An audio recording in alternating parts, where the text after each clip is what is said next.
Good afternoon. Welcome and thank you for joining us for today's webinar on immigration changes and the impact on people and employment. I'm Jill McKerney, Head of Immigration and a Senior Associate in the Employment, Pensions, Immigration and Compliance, or EPIC team, and I'm joined by Pip Haig, who's an Associate in Team EPIC. We're delighted to be joined by our expert guest speaker today, Alex Watson, a Director in EPIC specialising in employment. This webinar is intended for companies who currently hire or may wish to hire workers from outside the UK. This session is one of 4 webinars hosted by the Field Fisher Immigration team in October and November. If you have any questions about today's topic, please use the question box on your control panel on the right-hand side of your screen. We will then collate the questions and try to answer them during the webinar. If we don't manage to get to your question, we will follow up with you afterwards. We will also be using polling throughout the discussion. You will be able to view the polls in your viewer pane once launched. Once you've selected your answer, please click Submit. We will share the results as we move through the discussion. All of our sessions are available on our website and our YouTube channel. The Office for National Statistics October 2020 survey found that there are 40% less vacancies than a year ago, with the arts, entertainment and recreation sector the worst hit, with an estimated 78% lower vacancies. The estimated number of jobs fell by 354,000 from March to June 2020, the largest fall since September 1992. At the same time, many sectors are still facing skills shortages, with tech skills being in particularly high demand. In the Migration Advisory Committee's 2020 report, most employers responded that they prefer to wait for someone who has most of the skills needed, even if that means leaving a position unfilled for a while. And generally, they preferred to look outside the UK to find people with the skills they need, rather than train individuals within their own companies. To date, EU, EEA and Swiss nationals, who together I will refer to as EU nationals, have had an automatic right to live and work in the UK. Non-EU nationals are required to obtain visa sponsorship, which brings with it costs, compliance and timing considerations. The free movement of EU workers will end on the 31st of December 2020, with the possible reduction of up to 80% in the flow of EU workers to the UK. A new points-based system is being introduced next month. So these changes will require all businesses to take action, and given that the changes are less than 2 months away, companies should be doing so now. So we'll look at the timeline, right to work, what the options are, including sponsorship for employers. We'll have our discussion with Alex, and we'll look at options for other routes and business visitors.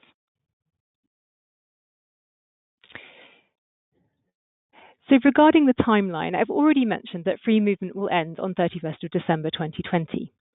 The government has introduced an EU settlement scheme for EU nationals to preserve their right to live and work in the UK after Brexit. Any EU national who wishes to apply to the scheme needs to have arrived in the UK before 11 p.m. on the 31st of December 2020. The deadline for them to apply is 30th of June 2021.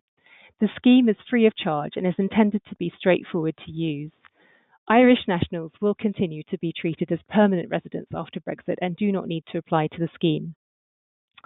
New rules for the immigration system have in fact been released and will be effective from the 1st of December 2020. EU nationals arriving from the 1st of January will require sponsorship to work in the same way as non-EU nationals. So it's far cheaper and less onerous to apply to the EU settlement scheme than for a sponsored visa. Companies wishing to hire EU nationals not already living in the UK should consider bringing their start date forward to 2020 so that they can apply to the scheme. UK employers are required to conduct right-to-work checks on all prospective employees and keep records. Employers can be subject to fines of up to £20,000 per illegal worker, and in some cases criminal charges can apply. Currently, EU nationals can rely on their passport and national ID card as proof of their right to work and can continue to do so until 30th of June 2021. For existing employees, employers cannot require them to show their status under the settlement scheme until after 30th of June. However, you can ask if the employee is prepared to share proof of their status before then. Employers have a duty not to discriminate against EU nationals. For new hires, it seems that employers could be left in a position where they take on an EU national in January on the basis of their passport, who is not eligible to apply to the EU settlement scheme and who cannot work beyond 30th of June 2021 without sponsorship. For new hires from January, we recommend asking questions at the recruitment stage to determine if the person is eligible to apply to the scheme, and if not, to make a business decision whether to proceed with hiring and with sponsorship. Employers should be aware that the person may be eligible to apply to the scheme through a former period of residence in the UK. So we are still encountering people who are not aware that it is mandatory for them to apply to the scheme.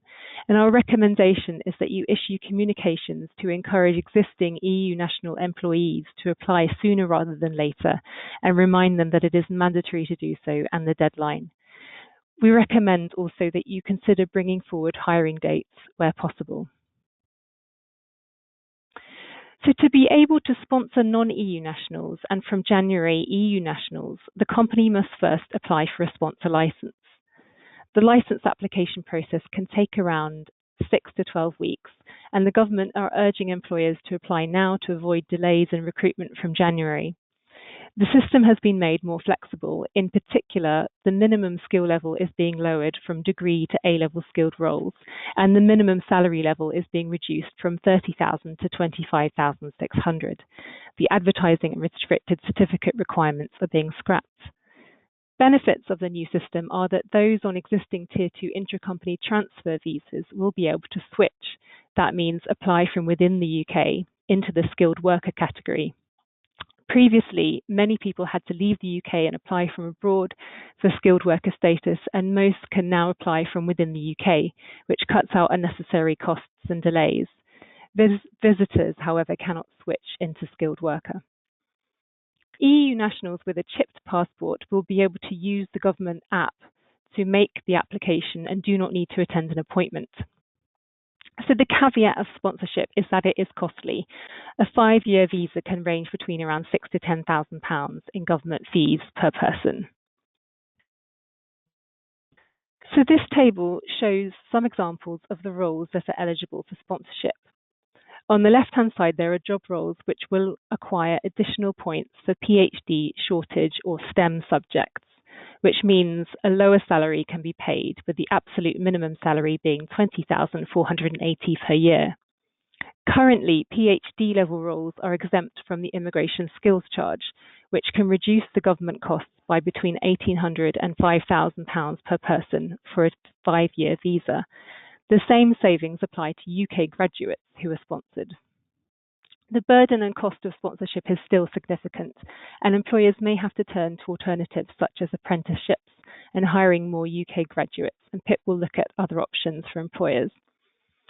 The government may consider whether the sponsor has shown a genuine need for the job and whether the applicant has the appropriate skills, qualifications and experience needed, as well as the sponsor's history of compliance when looking at a skilled worker application. So we'll now have a poll to look at what your thoughts are on the topic. So the poll question is, do you anticipate skills shortages in your organisation due to the end of the free movement of EU nationals? So that's, do you anticipate skills shortages in your organisation due to the end of the free movement of EU nationals? We'll just give it a minute or two for the results, and then Pip will kindly let us know what the results are.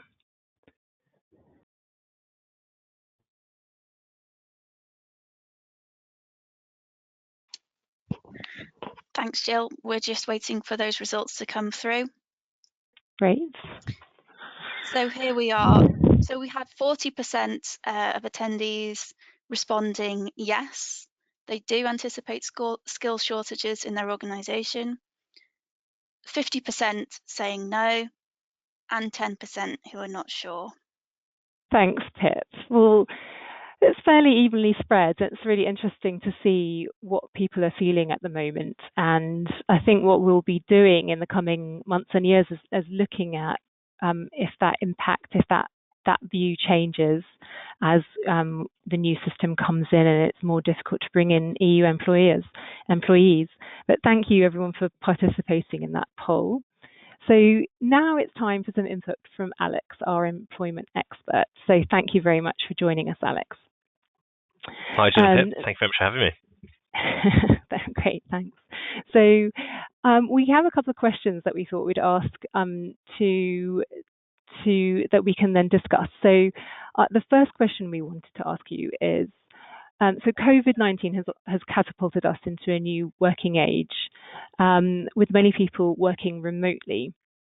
So we were wondering what advantages and issues are employers experiencing due to this mass shift to remote working?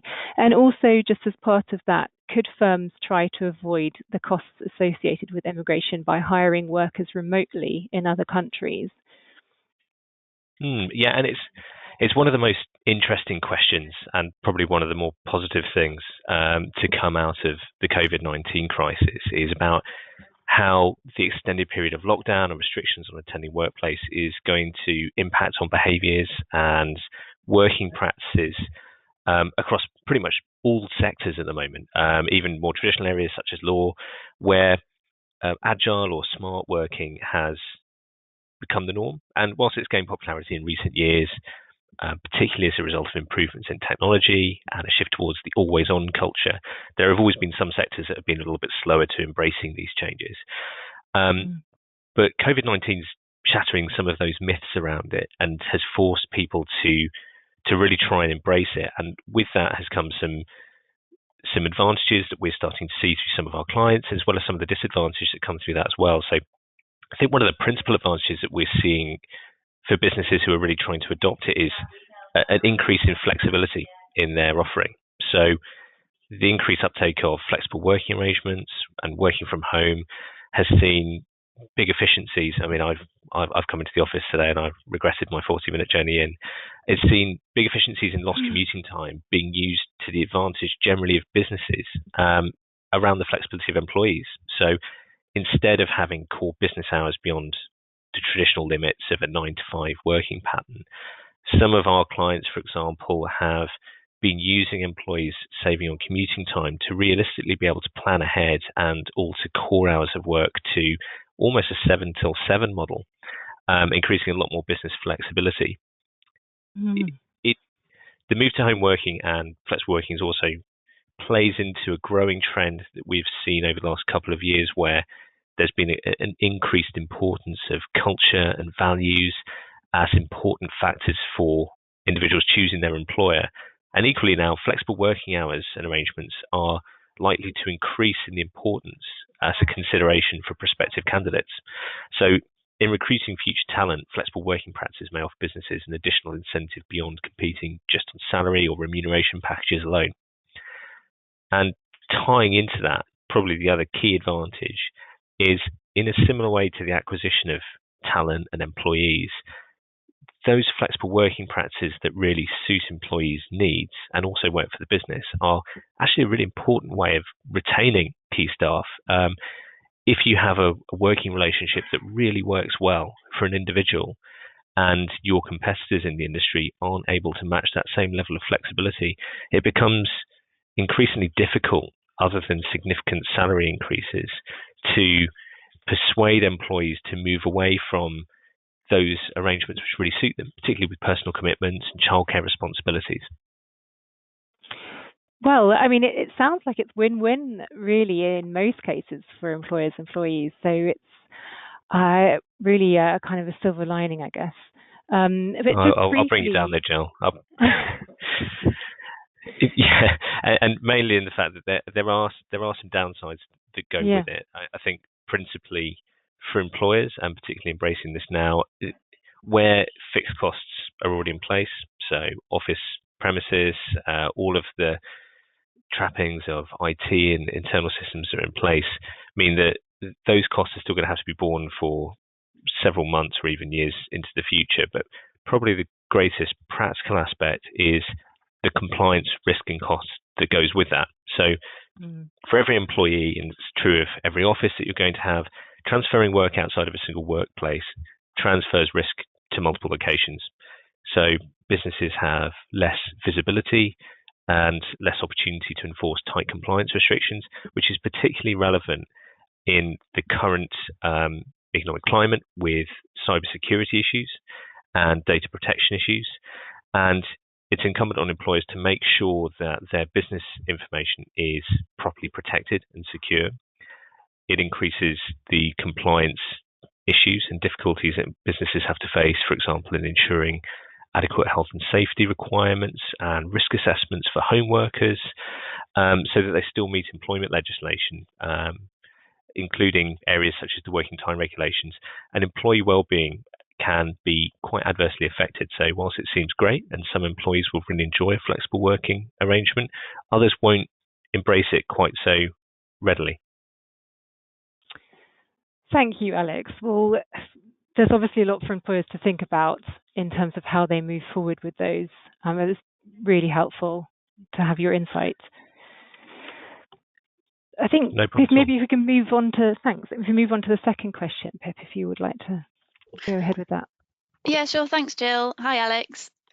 Hi, Pip. We've spoken to life sciences and tech experts as part of this webinar series, and I think one of the trends we identified is that there are likely to be skill shortages in both of these areas.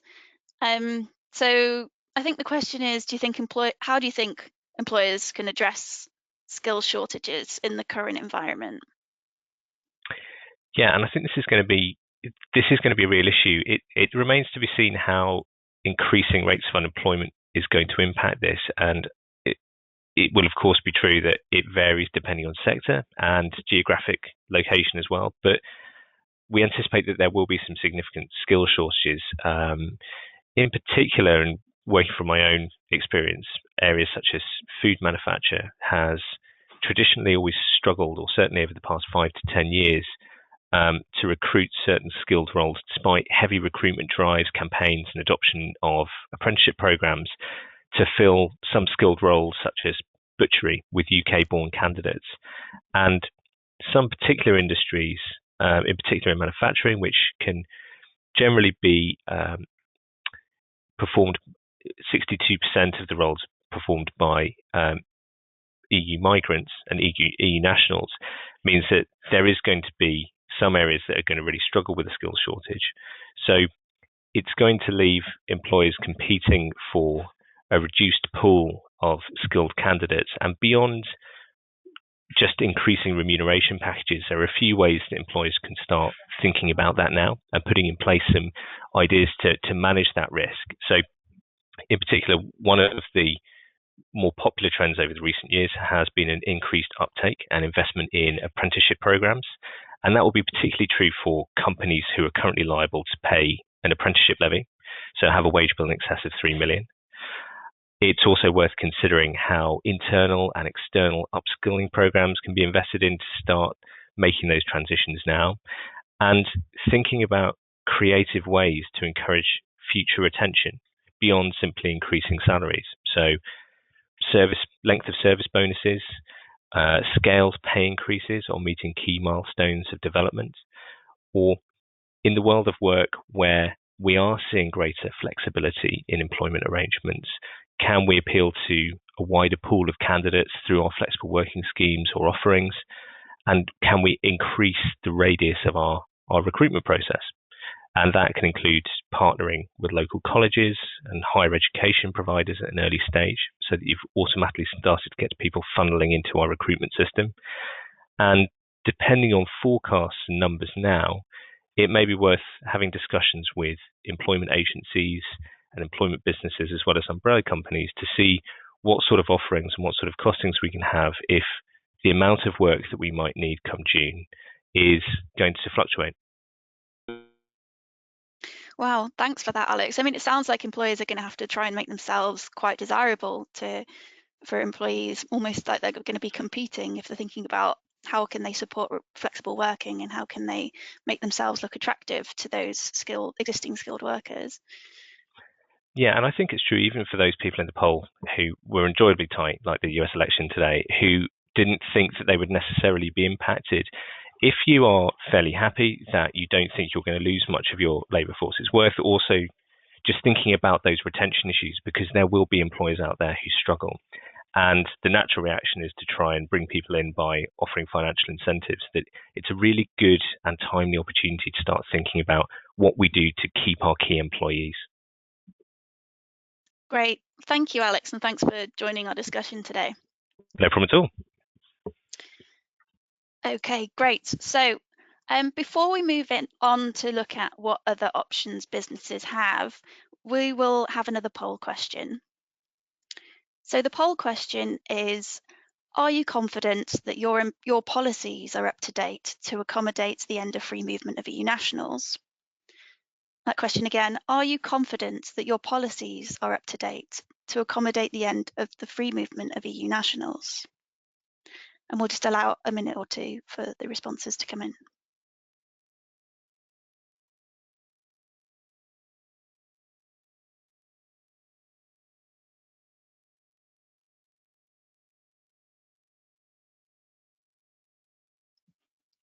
Okay, so looking at those results, we have 0% who have said yes, that they are confident, 60% saying no, they're not confident that the policies are up to date, and 40% saying that they're not sure.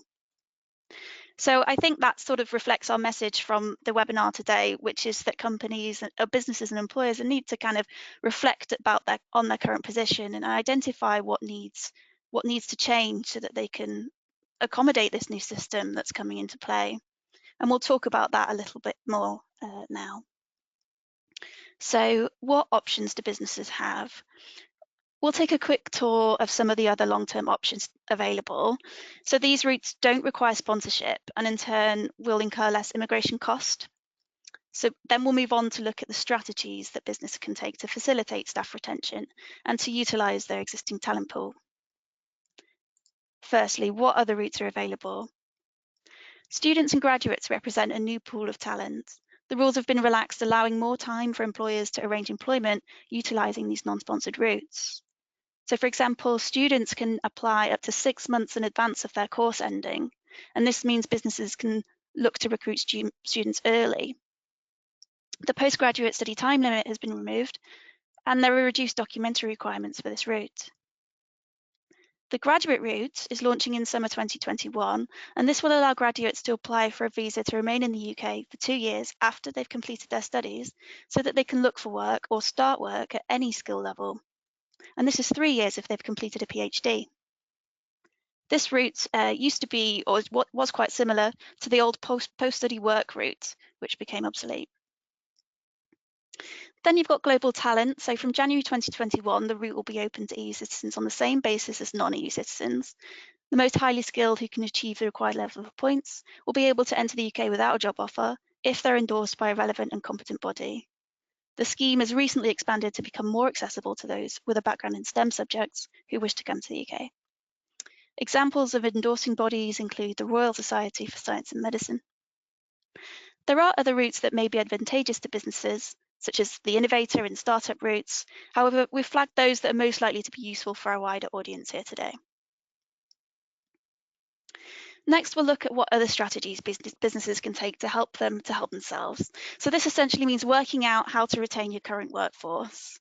This could be by upskilling existing staff, issuing promotions, or making lateral moves into other areas of the business. It could involve taking advantage of the relaxed provisions under the new immigration system for non-EU nationals, and perhaps hiring more non-EU nationals. If you had a French national resident in the UK before Brexit, they could apply to the EU settlement scheme. You could hire individuals under the graduate route, and businesses could also consider taking advantage of switching, as mentioned by Jill earlier. So what practical steps can we take? Workforce continuity and immigration compliance are key risk areas for businesses. You need to be able to recruit and move your staff as and when needed. Here we've put together a toolkit for success. So the first step will be to identify the current position. We suggest you conduct a workforce audit, identify your EU population in the UK and your UK population in the EU, and identify any skills gaps you currently have or will have in the future. Many EU nationals are independently choosing to move elsewhere in the short and long term due to Brexit and COVID, which may leave skills gaps. Secondly, you need to review how the new immigration rules impact your current processes, including recruitment, immigration policies, and compliance processes. You may need to consider whether your team has any training needs around these areas. The third step is to strategize. If you're in the UK, you should look at whether you need to apply for a sponsor license, or if you have one, to increase the allocation of certificates of sponsorship. We will see that sponsorship carries with it additional costs, and it will be crucial to budget adequately for these and allocate resources for managing the process. You may wish to consider if you can increase the sponsorship of non-EU nationals to fill the skills gaps, and for those overseas, you'll need to consult with the legal advisors in those countries in question. Finally, you'll need to manage and implement the change, and this will include communicating to staff members responsible for recruitment and management, updating processes, and taking legal advice where necessary. So on this slide, we've put together 2 frequently asked questions from businesses. The first question. So this addresses those who have a sponsor license and they have a handful of Tier 2 workers. Due to coronavirus, staff have been working remotely. In the future, you plan to close your offices completely, and you want to know what this means for sponsor compliance. Well, you need to be thinking about absence monitoring and reporting compliantly against each worker's certificate of sponsorship. The general approach by the Home Office to remote working is that if you're operating with little to no office space, which is known as a virtual business model, it's highly likely that the Home Office will conduct an on-site visit. You should therefore be confident that you're happy that you are compliant with your Tier 2 sponsor duties, happy that all your immigration policies are up to date, take stock, and seek legal advice before closing your offices completely. There are separate reporting requirements during coronavirus, and you must ensure that you're on top of those. The second FAQ. So in this scenario, you're a financial services company and you want to avoid sponsorship costs. You're looking to recruit from within the UK. How are these changes going to impact you? It may be difficult for any business to avoid sponsorship unless they're limiting their talent pool to UK nationals or settled workers, which in broad terms means people with indefinite leave to remain or settled status and EU nationals up until the 31st of December 2020. Due to these changes in immigration, you won't be able to employ, say, a German national unless you carry out the necessary due diligence to ensure they have the right to work in the UK. If the recruit is not eligible to apply to the EU settlement scheme, then you'll need to look at alternatives that we've discussed, such as apprenticeship, sponsorship, and graduate routes, for example. Lastly, we'll look at short-term business visitors. From the 1st of January 2021, those who don't qualify to the EU settlement scheme will be considered non-visa nationals, and this means that EU nationals do not need a visa to come to the UK for a period of less than 6 months unless it's a requirement of the immigration category under which they're entering. EU citizens can therefore visit the UK for a business trip, provided they can demonstrate that they're entering the UK as a genuine visitor for the purpose of carrying out business activities. Types of business activities are restricted. Visitors cannot undertake productive work, and the category can't be used to circumvent the work visa requirements. This means that genuine visitors must be able to demonstrate that they don't intend to work in the UK and that they will only undertake permitted activities. The length of a visit does not determine whether the work visa is required. Visitors are not allowed to fill a role or provide short-term cover within the UK and mustn't be paid in the UK. The overarching limitation of the business visitor route is that permission to enter is required prior to entry in order to be able to work in the UK. The business visitor route is becoming more popular with businesses planning one or a series of short visits to the UK. We'd highlight to those businesses that this immigration route is complex. It's also likely that the immigration rules regarding business visitors is going to be updated in the near future. So we would suggest that anyone seeking to enter the UK as a business visitor obtains legal advice before travelling. So let's take an example to illustrate the restrictiveness of the current guidance here. So say you have a firm in the construction industry that typically relies on a large number of EU nationals coming to the UK for 6 months or up to 2 years, for example, undertaking various activities such as welding, engineering, plastering, painting. The Home Office has said that you should expect visitors to stay for less than 1 month to carry out manufacturing and supply of goods. If a longer period of stay is requested, the Home Office or the border officer may ask questions and scrutinise the person on the entry to the UK, or via a visit to the site premises. They may assess whether activities in fact amount to work that must be carried out under the points-based system route. So what are the takeaways from this webinar? So actually, we've got 2 months to go. It's important to keep yourself updated regularly. Things are changing all the time. Keep communicating with those responsible for implementing changes and with your workforce, and take advice when necessary.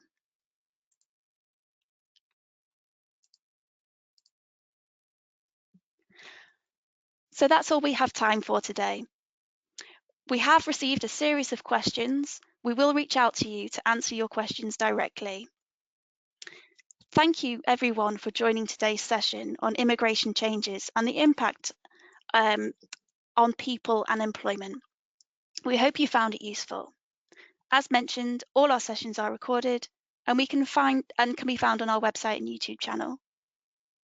Please join us for the last webinar in our series. This will take place on the 18th of November 2020, which is Immigration Changes and the Impact on International Students, looking at their employment options. Thank you for joining.